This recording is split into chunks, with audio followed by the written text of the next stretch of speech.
নমস্কার। কবিতা পাঠের সময় এখন। আমরা কবিতা পাঠে ছিলাম, আমরা কবিতা পাঠে আছি এবং আমরা কবিতা পাঠে থাকব।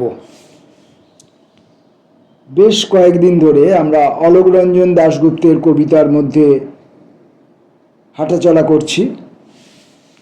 আজকেও আমরা কবির কয়েকটি কবিতা পড়ার চেষ্টা করব। অলোকরঞ্জন দাশগুপ্তের কবিতা ঈশ্বরের প্রতি। যেদিকে ফেরাও উঠ, যত দূরে দূরে তুমি কীর্ণ করো তাঁবু, মানুষের বুকের পালক নিয়ে হরেক রকম পাখি তোমার আকাশে ওরাও যতই, কিংবা এদের মুখের গ্রাস কেড়ে নিয়ে গিয়ে পরিদের খাদ্যের সংস্থান করো, প্রসন্ন হবার মন্ত্র জানো। যেদিকে ফেরাও তব অতীন্দ্রিয় ইন্দ্রিয়ের বিবিধ কৌশল, যদি পড়ে থাকি নিষ্কাশিত আশাখর ব্যাপ্ত বালির শয্যায়, যতই রাঙাও এক চক্ষু সূর্য এক চক্ষু চাঁদ, নিয়তির নীলাকাশে কৃষ্ণ পতাকার রাত্রি উত্তোলন করো। যে ধারেই ফেলে রাখো আমার শরীর, পূবে পশ্চিমে শ্মশানে, কেটে দিতে চাও উল্কি ডান হাতে, জোর করে দীক্ষা দিতে চাও, অথবা উচিত শিক্ষা দেবে বলে পাপী করো পরিতাপী করো, প্রেমিকের স্বাভাবিক গভীরতা নষ্ট করতে ব্রতী হও। মানুষের ঘরণীকে মধ্যরাতে টেনে নিয়ে তোমার মন্দিরে যতই লেখাও আরো থেরিগাথা, স্মৃতিপরে করো অবৈধতা। যেদিকে ফেরাও উঠ, এই দেখো করপুটে একটি গণ্ডূষ বিশ্বাসের জল তুমি পান করো, আমি জল না খেয়ে মরব। পরবর্তী কবিতা পথের মন্ত্র। আমরা পান্থশালার বারান্দায় বসব না। সূর্য অরুণ বরুণ নিয়ে যখন দিনান্ত, চন্দ্র কিরণমালা নিয়ে যখন নিভন্ত, আমরা পান্থশালার বারান্দায় বসব না। আমরা দ্বিতীয় চুম্বনের আশায় থাকব না। খুলল মেঘের দুয়ার, ওই আমাদের সিংহাসন, নামলো বসে কি ঝড়, বৃষ্টি ভেজায় সিংহাসন। আমরা দ্বিতীয় চুম্বনের আশায় থাকব না। অলোকরঞ্জন দাশগুপ্তের কবিতা চৌকাঠ পেরিয়ে। একবার মাঠে গিয়ে হাঁটু গেড়ে বসে, একবার বারান্দায় যেতে যেতে নিভন্ত সূর্যকে উস্কে দিয়ে চৌকাঠ পেরিয়ে এসে উদ্বেলিত নাটকীয়তার মধ্যে খেলা শেষ করো। অধিক বৎসর বেঁচে লাভ, কখনো বধূর কানে রোজ রাত্রে একই গোলাপ আবৃত্তি করো না। শুধু মস্ত বড় বাগান বানিয়ে খরগোশ আদর করে ছেড়ে যাও আপন সংসার। দুর্বলতা।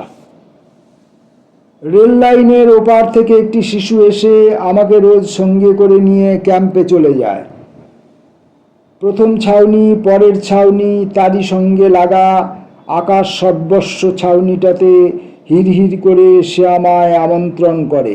ঢুকে গিয়ে সকল শুভ্র জননীটির কাছে বলে, মাগো দেখো দেখো কাকে আজ এনেছি। আর আমাকে বকতেই পারবে না, আর আমাকে বকতেই পারবে না। একটি ফুলের প্রদর্শনীতে একটিই ফুল রাখা হয়েছে। সবাই দেখছে জিনিয়া, গোলাপ, চন্দ্রমল্লিকা। কেউ ডালিয়ার ব্যাসার্ধ মেপে প্রতিযোগিতার স্বাস্থ্যোচ্ছল বালক গোলাপ দেখে বেড়াচ্ছে। কারো চোখের উপর গুচ্ছ গুচ্ছ মাধবী খেলে বেড়াচ্ছে। কিন্তু এরা কেউ জানল না এই প্রদর্শনীতে একটিই ফুল। নমুনা শিকারী যারা আকর্ণ, দীঘল লোচন তাদের মধ্যে, বিশেষজ্ঞেরা আঘ্রাণ আর সন্দর্শনে, কোনটি জরুরি ফুলের মূল্যায়নে ইত্যাদি নিয়ে পর্যালোচনে মত্ত। তা সত্ত্বেও প্রদর্শনীতে যে একটি যে ফুল, সে কথা এড়িয়ে প্রকাশ্য থেকে প্রকাশ্যতর কুজ্ঝটিকায় ভাসছে। জ্ঞাত নামনীরা সুযোগ নিচ্ছে একটা ফুলকে এক একটা ফুল বানিয়ে দুহাতে ছানছে, দোলছে। মেরিগো রাউন্ডে প্রতিটি ঘোড়ায় দুজন করে দুজন দুজন খেলছে।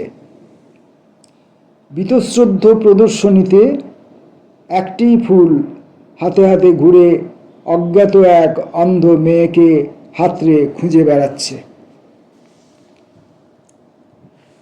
পরের কবিতা চন্দনিয়া। একদিকে ফুল ফোটার মধ্যে চন্দনিয়ার মুখ দেখতে পেলাম। একদিকে ফুল ফোটার মধ্যে চন্দনিয়ার মুখ দেখতে পেলাম। চন্দনিয়া সেই সীতারাম সর্দারের মেয়ে। সীতারাম সর্দারের মনের আরাম, প্রাণের শান্তি, আত্মার আনন্দ। একদিকে ফুল ফোটার মধ্যে চন্দনিয়ার মুখ দেখতে পেলাম। চন্দনিয়া সেই সীতারাম সর্দারের মেয়ে। সীতারাম সর্দারের মনের আরাম, প্রাণের শান্তি, আত্মার আনন্দ। দুই দিকে জলঝরার মধ্যে চন্দনিয়ার মুখ দেখতে পেলাম। দুই দিকে জলঝরার মধ্যে চন্দনিয়ার মুখ দেখতে পেলাম। চন্দনিয়া সেই পাথর কালো, কৃষ্ণ কালো, ভীষণ জলের ঝিনুক, অথচ সেই গহীন সাগর দেখতে পেলাম না। উৎফুল্ল গোধূলি। সকলের ছোট বোন চলে যায় ছোট ছোট হাতে কমলা লেবুর গুচ্ছ নিয়ে। আমি আধখোলা বই কোলের উপরে রেখে ইক্ষণ করেছি জানালাতে। এখন আমার জ্বর কমে গিয়ে 97।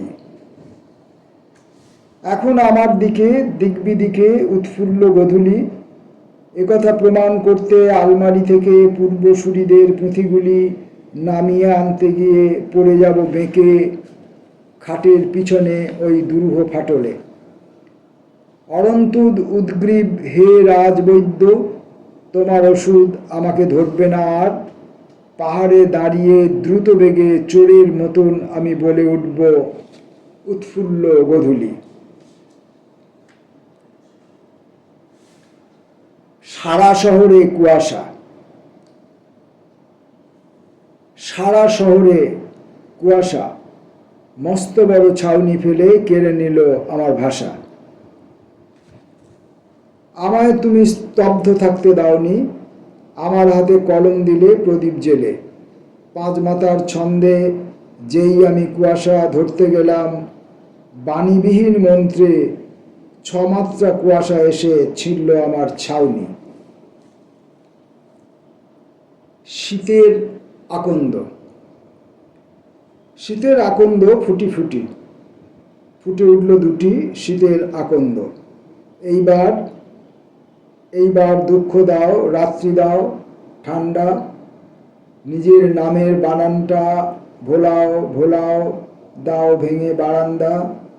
তবু আমার আনন্দ, আমার আনন্দ।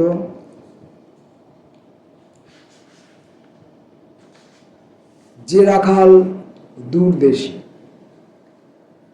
রাখালিয়া গীতি হাতে নিয়ে ভার্জিল সারা বিশ্বে শোনালেন সেই গান। যমুনা পুলিনে কৃষ্ণের সম্মান, রাখালের হাতে গীতি কবিতার মিল।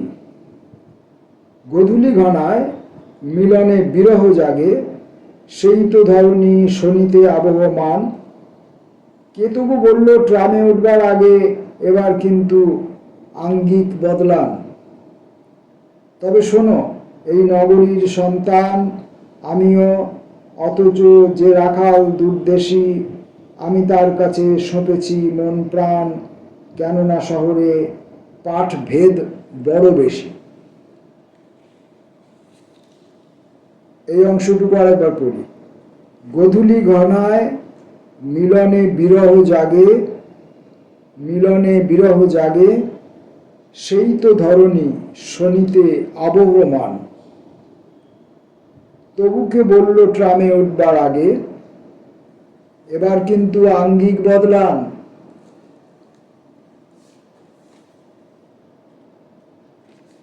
যখন কারো কবিতা পড়ি, যখন কারো কবিতার মধ্যে স্বাচ্ছন্দ্য বোধ করি, যখন কারো কবিতার মধ্যে জীবনকে ছুঁতে পাই, জীবনকে স্পর্শ করতে পাই, অন্তত জীবনকে দূর থেকে হলেও দেখতে পাই, যখন কারো কবিতা পড়বার সময় আমার কিছু গোপনতা, কিছু নিভৃতি, কিছু নিজস্বতা, কিছু এবং ইত্যাদি, তা আমাকে সেই কবির সঙ্গে এক হতে সাহায্য করে, এক হবার জন্যে একটা সুযোগ দেয়, এক হবার জন্য একাধিক রাস্তা এসে আমাকে ডাকতে থাকে। তখন সেই কবির কবিতা পাঠ পরপর পরপর পরপর অতি দ্রুত পড়ে যাবার একটা বাসনা মনের মধ্যে কাজ করে। তখন কবিতাটা কতটা ভালোভাবে পড়লাম, শব্দগুলো কতটা স্পষ্টভাবে উচ্চারণ হলো, শ্রোতা যখন আমার কবিতাটা শুনবেন তখন আমাকে কতটা ব্যঙ্গ বিদ্রূপ করবেন, সেদিকে আমার মনই থাকে না। আমি অনর্গল একটার পর একটা কবিতা পড়ে যেতে আমার ইচ্ছে করে, এবং এরপরে কি আছে, এরপরে কি আছে, এরপরে কি আছে, হ্যাঁ, আমাকে খুঁজবার একটা বাসনা মনের মধ্যে জাগে। আর কেউ যেন বলে এখানে নয়, এখানে নয়, এখানে নয়, আরও অন্য কোথাও, আরও অন্য কোনোখানে, চলো এগিয়ে চলো। পরবর্তী কবিতাটির নাম নাগরিক। কার্পেটে ঢাকো রক্তের মোজাইক, সে যেন মারিয়ে যায় দেখতে দিসনে রক্তের কারুকাজ। ঘরে বধূ নেই, বুড়ি মহুয়ার গাছ পুবের বারান্দায় কেঁদে মরে যায়, ঘর ভেঙে যাবে ঠিক। জীবনে তোমার যত ছায় বল্মিক, গভীর জলের মাছ বাল্মীকি এসে ততই কথা সাজায়। বুকের ভিতরে লুকাও গন্ধরাজ, শিল্প যাকে বাঁচায় সবচেয়ে ভালো সুভদ্র নাগরিক। পরের কবিতা মুখ। নদীর ওপারে আছে, নদীর ওপারে আছো, কতদিন হলো, সনাতন ডাক হরকরা সেতু বেয়ে পরিশ্রম করে না তো আর, সে বুঝি আর কোথাও বদলি হয়ে গেছে। নদীর ওপারে আছো কতদিন হলো, সনাতন ডাক হরকরা সেতু বেয়ে পরিশ্রম করে না তো আর, সে বুঝি আর কোথাও বদলি হয়ে গেছে। এখন নদীর বক্ষে জোয়ার বহে না, খুব ভালো, কিন্তু একেবারে ভাটা ভালো নয়। তোমার অর্চনা হয় না অনেক দিন, স্মৃতি দিয়ে অর্চনা হয় না। আজকাল অকুল মমতা পায় মানুষের নিসর্গের কাছে, সৈকতে স্নেহ ভিতরে মাতামহ তমাল পিয়াল। আমি নিজে স্নেহ করি ধর্মযাজকের অনুযায়ী, ঘষে মেজে আয়নাকে স্বচ্ছ করতে চেষ্টা করি। হাসপাতালেও যাই প্রত্যহ সন্ধ্যায়, অন্ধ আতুর দেখলে সেবা করতে শিখেছি এখন। মাঝে মাঝে রচিত উল্লাসে মাতি, তুলসী তলায় পল্লী বালিকার হাত থেকে আনি মঙ্গল প্রদীপ, প্রণাম করতে শিখি। কিন্তু কি ভীষণ অন্ধকার, কি করে আরতি করি মুখ যদি দেখতে না পাই। একটা জায়গায় থামতেই হয়, এবং সে কারণে অলোক রঞ্জন দাশগুপ্তের আজকে যে শেষ কবিতাটি পড়ব, কবিতাটির নাম দুঃখ। দুঃখ দিয়েই শেষ করি। তবু কি আমার কথা বুঝেছিল বেনে বউ পাখি, যদি বুঝতে পারতো নারী হতে। তবু কি আমার কথা বুঝেছিলে, তবু কি আমার কথা বুঝেছিলে বেনে বউ পাখি, যদি বুঝতে পারতে নারী হতে। আমাকে বুঝতে পারা এতই সহজ, কারুকেই বোঝা যায় নাকি। শুধু বয়ে যায় বেলা, ঈশ্বর নিখোঁজ, কিংবা বুঝি এ দুঃখ পোশাকি, না হলে কি করে আজও বেঁচে আছি রোজ বেনে বউ পাখি। এখন এই কবিতা যখন পড়ছি আমার কবিতা পাঠের মধ্যে অনিবার্যভাবে অনেকগুলি ত্রুটি কাজ করে। যেমন কবিতার পর্ববিন্যাসের দিকে আমার ঝোঁক থাকে না, মাত্রা অনুযায়ী পাঠের দিকে আমার শিক্ষা নেই, কবিতার অন্তমিলের প্রতি আমার শ্রদ্ধা বোধ নেই বা আনুগত্য নেই। আমি শুধু কবিতার ভেতর, কবিতার চরণের ভেতরে, কবিতার লাইনের ভেতরে, কবিতার শব্দের ভেতরে কোথায় কবির হৃদয়ের উষ্ণ স্পর্শটুকু আছে সেইটুকু অন্বেষণ করতে ব্যস্ত হয়ে থাকি। আর যখন ঠিকমতো পাচ্ছি না, অথচ পাবো একটা ভাব বা অনুভূতি মনের মধ্যে কাজ করছে, তখন অতি দ্রুত একটার পর একটা কবিতার দিকে ধাবিত হতে থাকি, সেই দ্রুতগামী ট্রেনের মতো। কিন্তু সেই দ্রুততার দরুন অনেক সময় লাইনে কবি যা লিখেছেন আমি হয়তো আবেগবশত অন্য কিছু পড়ে ফেলি। যখনই নজরে আসে, দৃষ্টিগোচর হয়, তখনই সেটা সংশোধন করে নিয়ে দ্বিতীয়বার তৃতীয়বার করে পাঠ করি। আবার হয়তো আমার অজান্তে অনেক সময় কবি যা লিখেছেন তা না বলে আমি অন্য কিছু বলে ফেলি। তজ্জনিত কারণে আমি সকলের কাছে ক্ষমা প্রার্থনা করি। নমস্কার।